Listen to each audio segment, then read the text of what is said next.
अस्सलाम वालेकुम। आज हम डिस्कस करेंगे कोऑर्डिनेशन कंपाउंड्स के बारे में और ये फर्स्ट लेक्चर होगा। इसमें जो बेसिक कॉन्सेप्ट है कोऑर्डिनेशन कंपाउंड्स के बारे में, ठीक है, ये सारी चीज़ें जो है आज हम डिस्कस करेंगे, ठीक है। So in today's lecture, we will discuss about coordination compounds. What is coordinate covalent bond? What is Lewis acid base concept used in coordination compounds? Why this concept is used in this coordination compounds? The types of addition compounds and what is the classification of coordination compounds? ठीक है.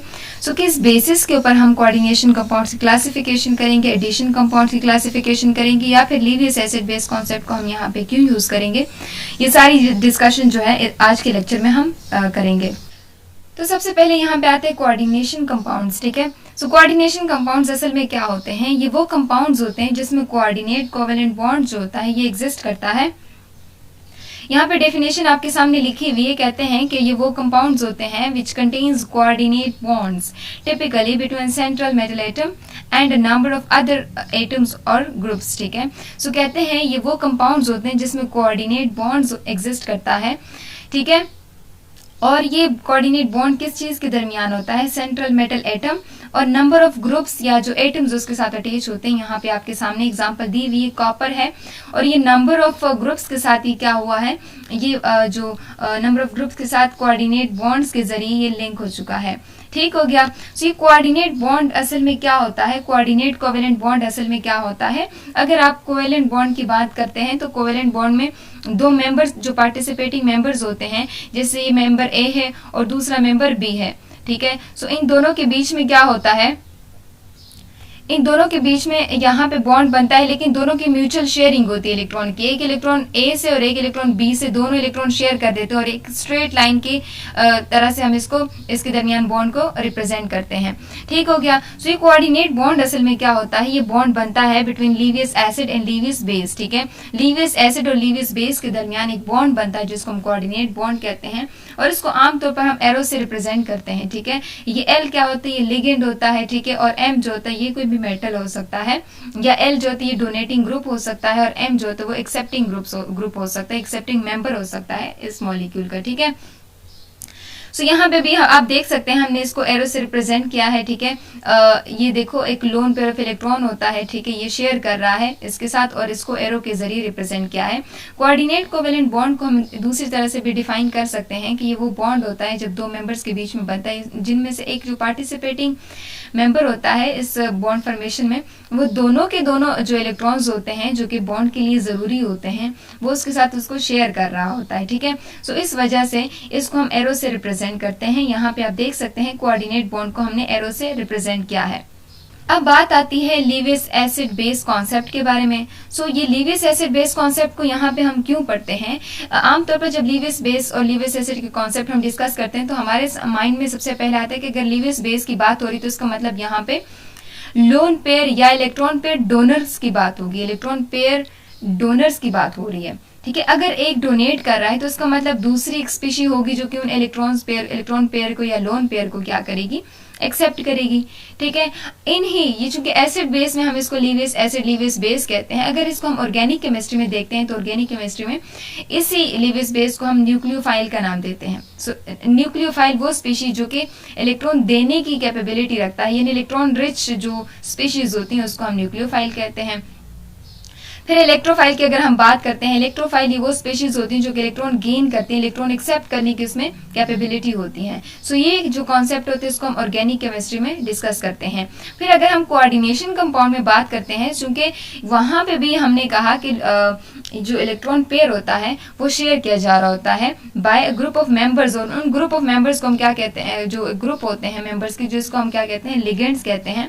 ये ligand अपना electron pair इसको देता है, किसको? Metal cation को देता है, ठीक है। अब इसका मतलब क्या हुआ कि ये वाला जो ग्रुप है ये इलेक्ट्रॉन रिच ग्रुप है। यहाँ पे जितने भी मेंबर्स आएंगे इनके पास इलेक्ट्रॉन ज्यादा होंगे, यहाँ पे जितने होंगे इलेक्ट्रॉन डेफिशिएंट होंगे, तो इसको इलेक्ट्रॉन जरूरी हो, तब इलेक्ट्रॉन उसको चाहिए होंगे तो वो दूसरे से इलेक्ट्रॉन एक्सेप्ट करेगा। सो एक्सेप्टिंग कैपेबिलिटी की वजह से हम इसको क्या नाम देते हैं? लीवियस एसिड का नाम देते हैं। यहाँ पे एग्जाम्पल की तरफ आते हैं, यहाँ पे आप देख सकते हैं कुछ इनमें न्यूट्रल स्पीशीज भी हैं और इसमें चार्ज स्पीशीज भी हैं। सो जिसके ऊपर नेगेटिव चार्ज, इसका मतलब इसके पास इलेक्ट्रॉन ज्यादा हैं, या फिर जिसके पास नहीं है तो इसका मतलब इसके ऊपर लोन पेयर ऑफ इलेक्ट्रॉन्स जो होते हैं वो मौजूद होते हैं। ठीक है, उन लोन पेयर ऑफ इलेक्ट्रॉन को ये क्या कर रहा है, ये शेयर कर रहा है। ठीक है, अब दूसरी जानिब अगर आप देखते हैं यहाँ पे पॉजिटिव चार्ज आपको दिख रहा है, पॉजिटिव चार्ज का मतलब यहाँ डेफिशिएंसी है, यहाँ पे इलेक्ट्रॉन की कमी है। ठीक है, सो ये क्या होती है, लीविस एसिड्स कहलाते हैं। ठीक है, यहाँ पे इसकी एग्जांपल जो है यहाँ पे बताई गई है कि लीविस जो बेस होता है, ठीक है, वो इलेक्ट्रॉन देने की कैपेबिलिटी रखते हैं, दोनों इलेक्ट्रॉन पेयर इसके साथ शेयर कर रहा है। ठीक है, लोन पेयर को शेयर कर रहा है इस प्रोटॉन के साथ। ठीक है, कोई भी एसिड हो सकता है और ये क्या बन जाता है, अमोनियम आयन बन जाता है। ठीक है, सो यहाँ पे हाइड्रोजन ने क्या काम किया, एज एक्सेप्टर काम किया, और एसिड बेस कॉन्सेप्ट के मुताबिक जो एक्सेप्ट करता है इलेक्ट्रॉन पेयर को, इसको हम लीवियस एसिड का नाम देते हैं, और जो मतलब देता है दूसरों को, डोनेट करता है, उसको एसिड बेस कॉन्सेप्ट के मुताबिक इसको हम लीवियस बेस का नाम देते हैं। सो पीछे हमने कहा कि लीवियस एसिड और लीवियस बेस के बीच में जो बॉन्ड बनेगा वो कौन सा बॉन्ड होगा, वो कोऑर्डिनेट कोवेलेंट बॉन्ड होगा। अब यहाँ पे दूसरा टॉपिक आता है एडिशन कंपाउंड्स। एडिशन कंपाउंड्स असल में क्या होते हैं, यहाँ पे बोलते हैं कि जब एडिशन मतलब एक साल्ट्स होते हैं, मुख्तलिफ साल्ट्स होते हैं, इसका हम सोल्यूशन बनाते हैं, उसको डिसॉल्व करते हैं किसी भी सॉल्वेंट में, चाहे वो वाटर है, चाहे वो अमोनिया है, या फिर दूसरी तरह का सॉल्वेंट है। तो उसमें जब उसको डिसॉल्व करते हैं वो सोल्यूशन बना लेते हैं। ठीक है, अब इन दो मुख्तलिफ सोल्यूशन को या फिर तीन मुख्तलिफ सोल्यूशन को हम क्या करते हैं, मिक्स करते हैं। ठीक है, इन दोनों सोल्यूशन को मिलाते हैं। जब इनको मिक्स करते हैं, खास प्रोपोर्शन में, खास तनासुब में मिलाते हैं, ठीक है, तो वो अब यहाँ पे एक मिक्स टाइप सोल्यूशन बन गया। इस सोल्यूशन को हम क्या करते हैं, इवापोरेट करते हैं। जब इस सोल्यूशन को इवापोरेट करते हैं तो यहाँ पे न्यू कंपाउंड्स जो होते हैं उसके क्रिस्टल सिर्फ रह जाते हैं। उन क्रिस्टल्स को हम क्या नाम देते हैं, एडिशन कंपाउंड्स का नाम देते हैं। ठीक हो गया। So, यहाँ पे एडिशन कंपाउंड के हमारे पास बेसिकली 3 टाइप्स होती हैं, क्योंकि आमतौर पर चूंकि साल्ट्स की अगर बात करते हैं तो साल्ट्स में हमारे पास सिंपल साल्ट्स भी होते हैं, जैसे NaCl या जो टेबल साल्ट होता है, उसमें भी एक प्रोटॉन होता है, एक जो केटाइन होता है और दूसरा एनाइन होता है। ये दोनों मिलते हैं और आयनिक बॉन्ड्स के जरिए दोनों एक दूसरे के साथ जुड़ते हैं। ठीक है, इसी तरह दूसरे आते हैं डबल साल्ट, फिर आते हैं कॉम्प्लेक्स साल्ट। तो इन सब के बारे में जो है बारी बारी डिस्कस करेंगे आगे।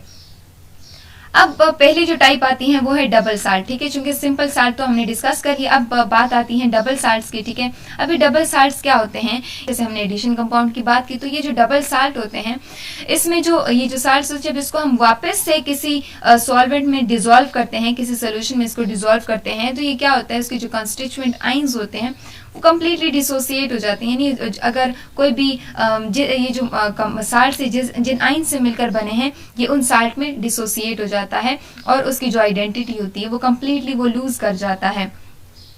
यहाँ पे कुछ एग्जांपल जो हैं वो दी गई हैं पोटाश एलम की, जिसको हम पटकड़ी भी बोलते हैं। ठीक है, यहाँ पे कार्नालाइट की एग्जांपल है, मोहर साल्ट की एग्जांपल है। ठीक है, यहाँ पे आप देख सकते हैं कि ये मुख्तलिफ साल्ट से मुख्तलिफ रेशो में एक दूसरे के साथ मिले हुए हैं, और यहाँ पे ये इन्होंने एडिशन कंपाउंड्स जो हैं ये बनाए हैं। देखो यहाँ पे अगर इसको हम वाटर में ऐड करेंगे तो यहाँ पे ये पोटाशियम आयन बनेगा, ये सल्फेट आयन बनेगा।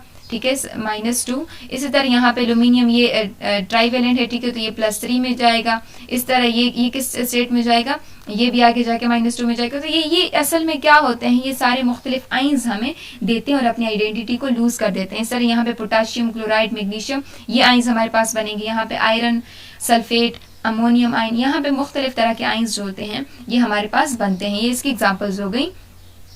अब मोहर साल्ट की यहाँ पे मोहर साल्ट, यहाँ पे आप देखते हैं एडिशन कंपाउंड इसको हम क्यों कहते हैं, क्योंकि ये फेरस सल्फेट है। ठीक है, और इसके साथ अमोनियम सल्फेट का रिएक्शन किया जाता है और इसको वाटर की मौजूदगी में, water as a solvent act कर रहा है। ठीक है, अब यहाँ पे इनका जो सोल्यूशन होता है उसका सोल्यूशन इवापोरेट किया जाता है। उस वक्त जो क्रिस्टल अपीयर होते हैं, ठीक है, उसको हम मोहर साल्ट बोलते हैं। और ये किस कलर का होता है, ये लाइट ग्रीन कलर का होता है। यहाँ पे आप देख सकते हैं लाइट ग्रीन कलर के सॉलिड क्रिस्टल्स जो होते हैं ये हमारे पास आ जाते हैं। दूसरे नंबर पे आते हैं एडिशन कंपाउंड्स में आते हैं कॉम्प्लेक्स साल्ट्स या कॉम्प्लेक्स कंपाउंड्स, ठीक है। ये वो साल्ट्स होते हैं, ये वो कंपाउंड्स होते हैं, अगर इसको क्या सॉल्यूशन में डिसॉल्व किया जाए तो ये कंप्लीटली डिसोसिएट नहीं करते जो उनके रिस्पेक्टिव आइंस होते हैं, बल्कि थोड़ी सी जो उसकी आइडेंटिटी होती है वो अपने पास रिटेन रखता है, ठीक है। सो यहाँ पे आपके पास मौजूद हैं उनके जो साल्ट होता है, सबसे पहले बनता है जो आयरन है, ठीक है, और यहाँ पे साइनाइड, ये एक साल्ट है, दूसरा पोटेशियम क्लोराइड है, ठीक है। ये दोनों एक खास प्रोपोर्शन में क्या होते हैं, मिलते हैं और यहाँ पे कॉम्प्लेक्स साल्ट्स बना लेते हैं। अब इसी कॉम्प्लेक्स साल्ट को जब हम क्या करते हैं वाटर में या किसी भी आयन में इसको, किसी भी सॉल्वेंट में इसको डिसॉल्व करते हैं, तो यहाँ पे ये सिर्फ यहाँ से जो रिस्पेक्टिव आइंस बनते हैं वो दो तरह के आइंस बन जाते हैं, एक पोटेशियम आइंस आ जाते हैं, दूसरे जो कॉम्प्लेक्स आइंस होते हैं ये बन जाते हैं।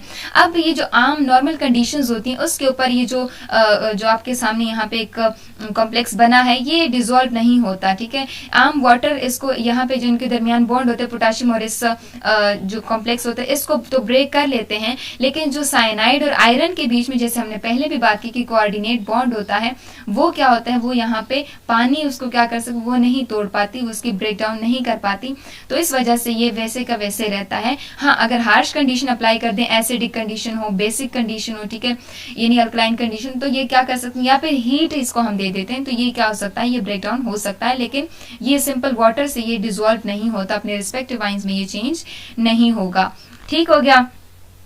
यहाँ पे आप देख सकते हैं ये जो आयरन है, ठीक है, दरमियान में ये चूंकि कॉम्प्लेक्स बना है, कॉम्प्लेक्स ज्यादातर ट्रांजिशन जो मेटल्स होते हैं वो बनाते हैं, और आयरन है ट्रांजिशन एलिमेंट, ठीक है, और इसके साथ यहाँ पे साइनाइड्स जो होते हैं या टीच हैं, ठीक है। यहाँ पे नाइट्रोजन, ये कार्बन, ठीक है, कार्बन 4 बॉन्ड बनाता है, नाइट्रोजन 3 बॉन्ड बनाता है। यहाँ पे जो कार्बन होता है वो थोड़ा सा इलेक्ट्रोनेगेटिव होता है क्योंकि इसने 3 बॉन्ड बनाए हैं, 4th वन बॉन्ड इसका रहता है, और यहाँ पे इसने अपने कंप्लीट कर लिए 3, ठीक है। तो ये कार्बन क्या कर रहा है, इसके साथ जो कोऑर्डिनेट बॉन्ड होता है वो इसके साथ बनाता है, ठीक है। बाकी पोटेशियम आइंस होते हैं, ये आयनिक बॉन्ड के जरिए इनके साथ क्या होते हैं, मिले हुए होते हैं, इनके साथ जुड़े हुए होते हैं, ठीक है। अब यहाँ पे इसी कॉम्प्लेक्स का अगर हम जिक्र करते हैं, यहाँ पे वेरियस तरह के हमारे पास मेंबर्स नजर आते हैं, इनमें कुछ काउंटर आइंस है, कुछ कोऑर्डिनेशन स्फीयर। तो ये जो स्क्वायर ब्रैकेट्स के अंदर जितनी भी स्पीशी हमें नजर आ रही है इसको हम क्या कहते हैं, कोऑर्डिनेशन स्फीयर, ठीक है। इस पूरे यहाँ पे जो मेंबर्स हैं इसको हम इस कोऑर्डिनेशन, ये जो स्क्वायर ब्रैकेट्स को हम कोऑर्डिनेशन स्फीयर कहते हैं। इसके अंदर यहाँ पे क्या चीज मौजूद है, सबसे पहले आता है सेंट्रल एटम मौजूद है, ठीक है। दूसरा आता है लिगेंड्स, ठीक है, हमने पहले भी बात की, जो डोनर्स होते हैं उसको हमने लिगेंड्स कहा, जो एक्सेप्टर्स होते हैं उसको हमने सेंट्रल मेटल एटम कहा। इन दोनों के दरमियान क्या होते हैं, कोऑर्डिनेट कोवेलेंट बॉन्ड बनते हैं। जो लिगेंड होता है ये सेंट्रल मेटल एटम के साथ क्या कर लेता है, कोऑर्डिनेट कोवेलेंट बॉन्ड बना लेता है, यानी अपने दोनों लोन, जो उनके पास एक लोन पेयर होता है, दोनों इलेक्ट्रॉन्स होते हैं उसके साथ शेयर कर लेता है। इसी तरह कोऑर्डिनेशन नंबर की अगर बात करें, सो कोई भी मेटल है उसके साथ कितने मेंबर्स अटैच हैं जो कि उनको लोन पेयर डोनेट कर रहे हैं, उसको हम उस कॉम्प्लेक्स का कोऑर्डिनेशन नंबर बोलते हैं। कुछ स्टूडेंट इसमें कंफ्यूज होते हैं कि कितने जो लिगेंड्स है वो अटैच है तो उसको कोऑर्डिनेशन नंबर कहलाते हैं। असल में ऐसा नहीं होता, कितने लोन पेयर मतलब उसको डोनेट हो चुके हैं वो उसका कोऑर्डिनेशन नंबर कहलाता है। अब यहाँ पे इस कॉम्प्लेक्स का कोऑर्डिनेशन नंबर 6 इसलिए है, इसका कोऑर्डिनेशन नंबर 6 है इसलिए क्योंकि यहाँ पे 6 साइनाइड्स जो होते हैं वो अटैच है और हर एक साइनाइड एक पेयर जो होते हैं वो डोनेट करता है। फिर बात आती है काउंटर आइन की। काउंटर आइन का क्या मतलब कि यहाँ पे जो कॉम्प्लेक्स के ऊपर जो ओवरऑल चार्ज आता है उस चार्ज को सेटिस्फाई करने के लिए यहाँ पे काउंटर आइंस जो होते हैं वो लगा दिए जाते हैं, ठीक है, ताकि जो कॉम्प्लेक्स है वो क्या हो जाए, वो न्यूट्रल, यहाँ पे जो एडिशन जो कंपाउंड है ये न्यूट्रल हो जाए, ठीक है। अब क्लासिफिकेशन ऑफ कोऑर्डिनेशन कंपाउंड्स की हम बात करते हैं। कोऑर्डिनेशन कंपाउंड्स के हम 2 वेज में क्लासिफिकेशन करते हैं। एक हम उसके लिगेंड्स के बेसिस के ऊपर क्लासिफिकेशन करते हैं, दूसरी हम चार्ज के बेसिस के ऊपर इसकी क्लासिफिकेशन करते हैं। जो सबसे पहले आता है वो आते हैं होमोलेप्टिक, दूसरे आते हैं हेट्रोलेप्टिक कोऑर्डिनेशन कंपाउंड्स। अगर चार्ज के बेसिस के ऊपर बात करते हैं तो उसमें positively charge, negatively charge and neutral complexes जो होते हैं ये आते हैं। अब सबसे पहला आता है on the basis of type of ligand, यानी किस टाइप ऑफ लिगेंड जो कॉम्प्लेक्स में मौजूद है उस वजह से हम इसको जो क्लासेस में क्लासीफाई करते हैं। सबसे पहला आता है होमोलेप्टिक कॉम्प्लेक्सेस। अब होमोलेप्टिक कॉम्प्लेक्सेस का क्या मतलब कि जिसमें जो सेंट्रल मेटल एटम होता है, ठीक है, वो एक तरह के जो डोनर ग्रुप्स होते हैं, ये जो लिगेंड्स होते हैं एक तरह के लिगेंड्स के साथ अटैच होता है, जो डोनर ग्रुप्स होते हैं उसके साथ अटैच होता है, उसको हम क्या बोलते हैं, होमोलेप्टिक कॉम्प्लेक्सेस बोलते हैं।